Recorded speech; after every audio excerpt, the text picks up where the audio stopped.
Chaîne 2, il est 12 heures. Jeudi 13 juin 2024, merci de nous recevoir. Bienvenue dans ce journal, le sommaire.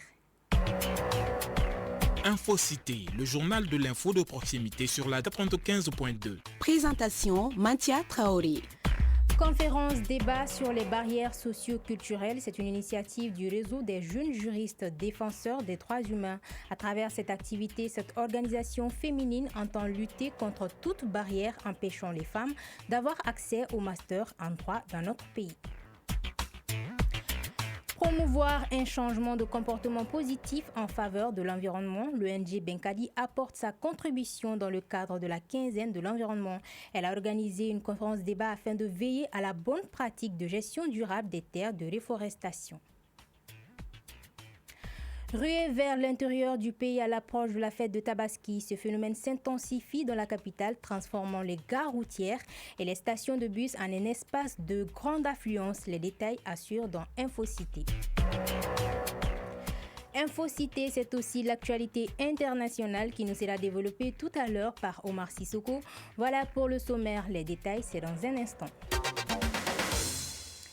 Mesdames et messieurs, bonjour et bienvenue. Le réseau des jeunes juristes défenseurs des droits humains vient d'organiser une conférence débat sur les barrières socio-culturelles. C'était à la faculté des sciences administratives et politiques de Bamako. À travers cette activité, cette organisation composée essentiellement de femmes entend créer un changement afin de lutter contre toute barrière empêchant les femmes d'avoir accès au master en droit dans notre pays. Reportage Korotimi Koulibaly.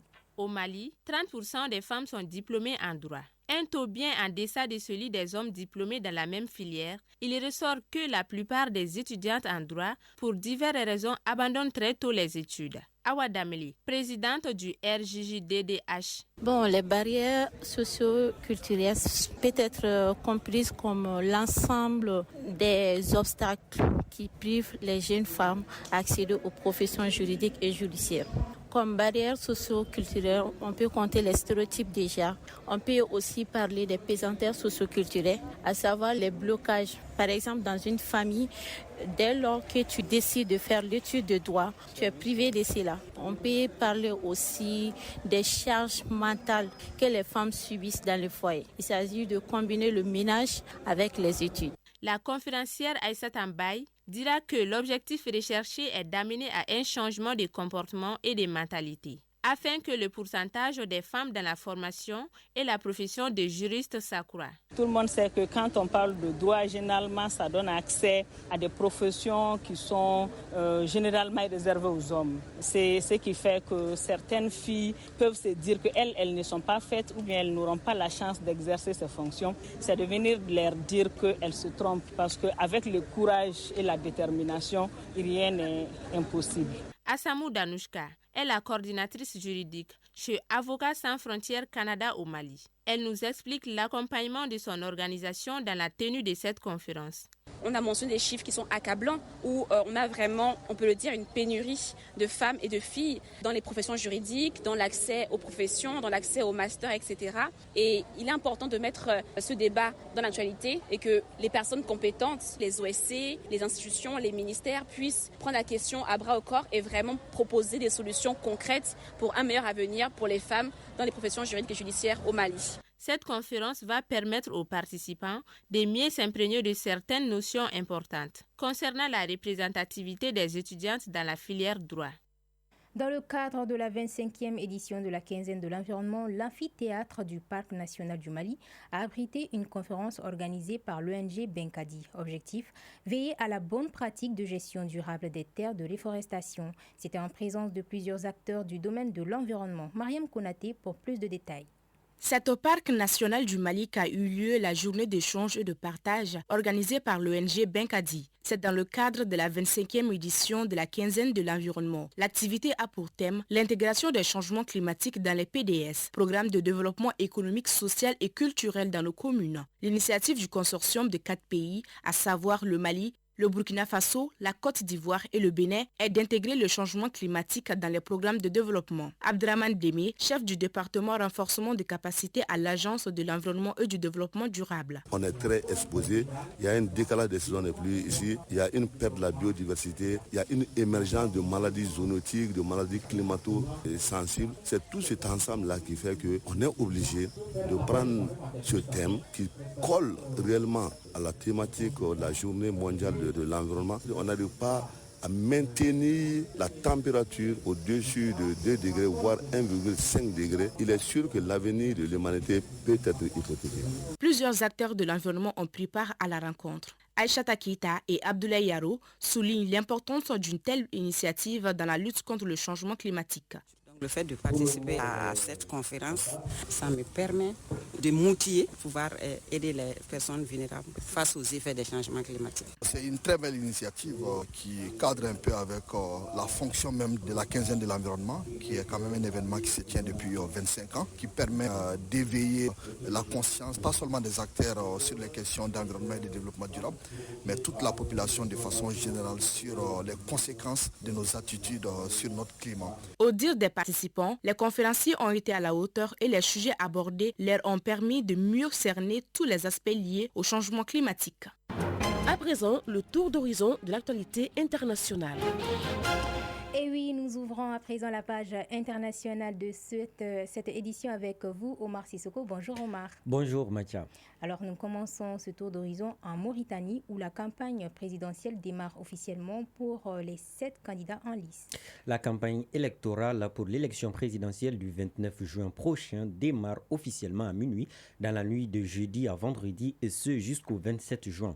6 candidats affronteront l'actuel président Mohamed Ould Ghazouani dont le parti est largement arrivé en tête lors des dernières législatives municipales régionales de mai 2023 en raflant 107 sièges sur 176 au Parlement. Des élections vivement contestées à l'époque par plusieurs partis. L'objectif pour la commission électorale est entre autres d'organiser des élections transparentes dans un climat apaisé. Direction la Guinée, Omar, 3e journée de plaidoirie de la défense dans le procès des massacres du 28 septembre. Oui, Mathias, cela fait 3 jours que les avocats de Moussa Dadis Camara plaident. Ce mercredi 12 juin, c'est un ténor du barreau qui avait la parole, Maître Jean-Baptiste Jokamei Haba. L'ancien chef d'État est le principal accusé des massacres du 28 septembre, au cours duquel plus de 150 personnes ont été tuées et plus de 100 femmes violées. Face à un tribunal calme, Maître Jokamei Haba, le principal avocat de Moussa Dadis Camara, a plaidé la cause de son client qu'il dit victime d'un complot. Il a accusé les organisateurs du meeting du 28 septembre, notamment l'ancien président Alpha Condé. Pour lui, Moussa Dadis Camara a été inculpé pour être empêché d'être candidat à la présidentielle de 2015. Dominé par les tensions géopolitiques, le sommet du G7 s'ouvre en Italie, Omar. Oui, l'Italie accueille du jeudi 13 au samedi 15 juin le sommet du G7 à Borgo Egnazia, près de Bari. Au menu de ce regroupement des 7 plus puissantes démocraties du monde, les tensions internationales autour de l'Ukraine ou de Gaza occuperont une place de choix. Il sera aussi question des rapports avec la Chine, la lutte contre le réchauffement climatique et la dette des pays en développement. En plus des pays historiques, les dirigeants de l'Ukraine, de l'Inde, du Brésil, de l'Algérie, du Kenya et même le pape François sont invités à ce rendez-vous. Pour terminer, après la réponse du Hamas, l'accord sur une trêve à Gaza reste introuvable. La confusion est totale. Les positions des principaux acteurs engagés dans ces négociations pour un cessez-le-feu à Gaza et la libération des otages israéliens restent en effet ambiguës. Alors qu'Anthony Blinken effectue ce 12 juin une nouvelle tournée au Moyen-Orient, le Hamas dit que sa réponse est positive, mais ce n'est pas un oui catégorique et définitif. Le Hamas a donné sa réponse aux États-Unis au sujet de l'accord de trêve avec Israël. Washington l'examine. L'État hébreu reste silencieux alors que la presse israélienne affirme que le Hamas a rejeté le plan. C'est tout, Omar. Oui, c'est tout, Mathia. Merci beaucoup pour toutes ces informations. Merci. Je vous l'annonçais au sommaire, à l'approche des fêtes, les gares routières abondent en Italie. Pendant cette période, beaucoup retournent dans leurs localités respectives pour fêter en famille. Ils sont donc nombreux, ces compatriotes, à effectuer le déplacement. C'est du moins ce que nous dit Safia Toukouné dans ce reportage. À la gare routière de Sogoninko en commune 6 du district de Bamako, l'affluence est grande. Les voyageurs se précipitent vers les cars. Des passagers que nous avons rencontrés sont pressés d'arriver à destination. C'est le cas de ces quadragénaires et cette passagère qui nous signalent qu'ils sont en attente depuis plus de 3 heures. Sega Sissoko, passager. Nous sommes à l'attente depuis 14 heures et le départ était prévu à 16 heures. Mais jusqu'à présent, nous sommes là encore à attendre. Sinon, nous avons pris les billets depuis hier. Awadjara, passagère. Je suis à l'attente depuis midi, étant donné que le départ était prévu à 16 heures. Mais bientôt 18 heures, nous sommes toujours là à attendre. Dans une compagnie de la place, nous avons trouvé de nombreux voyageurs dans une longue file d'attente tout en espérant avoir leur billet. Alou Kontao, voyageur. Je vais aller à Mopti pour fêter avec les parents car l'année passée je n'ai pas pu y aller.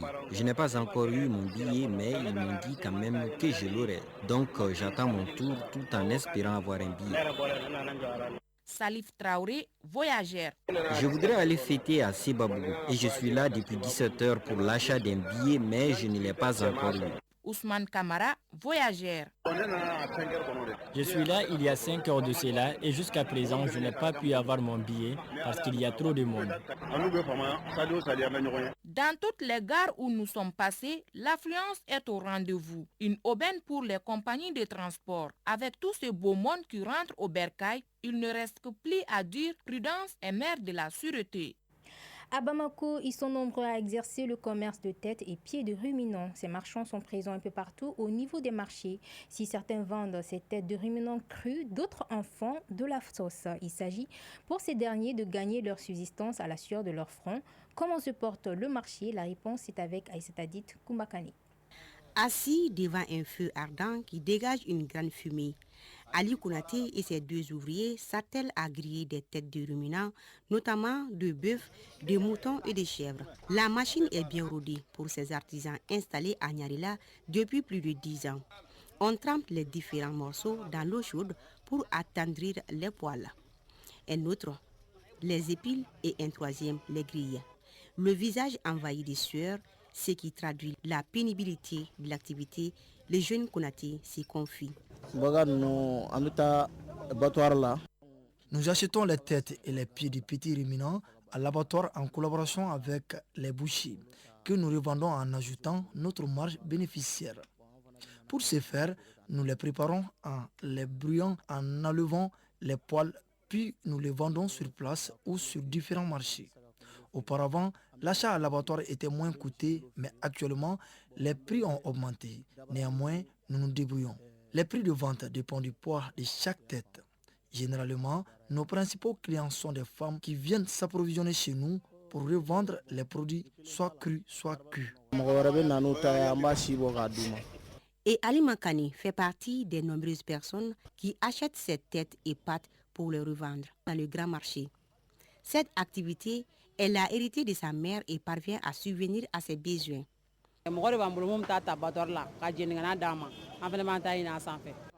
Nous achetons nos têtes à l'abattoir avec les bouchers pour les refaire ou nous les acquérons avec des hommes qui les grillent et les épilent au marché.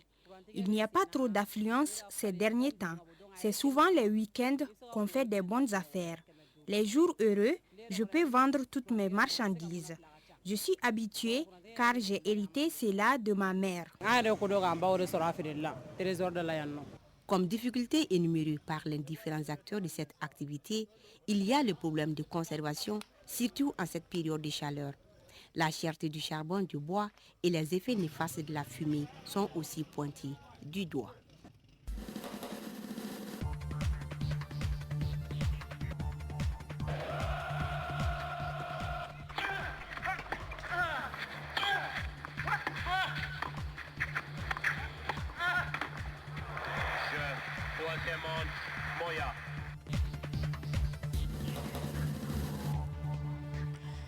Sport Héros 2024, l'heure du coup d'envoi approche à grands pas. Du 14 juin au 14 juillet, les amoureux de football vibreront au rythme de l'Euro qui se tiendra en Allemagne. L'Euro 2024 débute ce vendredi avec un match d'ouverture opposant l'Allemagne à l'Écosse. Cette rencontre donnera le coup d'envoi des mois de compétition qui se conclura avec la finale prévue le 14 juillet prochain.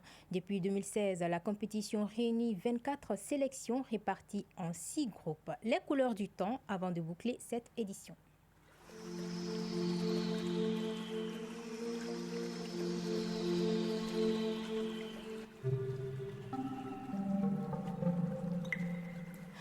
La page météo à présent. Actuellement, le thermomètre affiche sur Bamako et environ 29 degrés Celsius. La maximale attendue est de 32 degrés Celsius. Quant au soleil, il se couchera à 18h passé de 58 minutes. Point final à cette édition qui vous a été présentée par Mancha Traoré. La mise en onde a été assurée par Diala Samake. Réalisation Suzanne Traoré, Balkissa Kamate. Mise en onde Diala Samake. Mise en ligne Marcel Tessougué. Coordination Salimata Dao, Aminata Konate. Merci de votre constante fidélité. Très bonne suite des programmes sur la chaîne 2.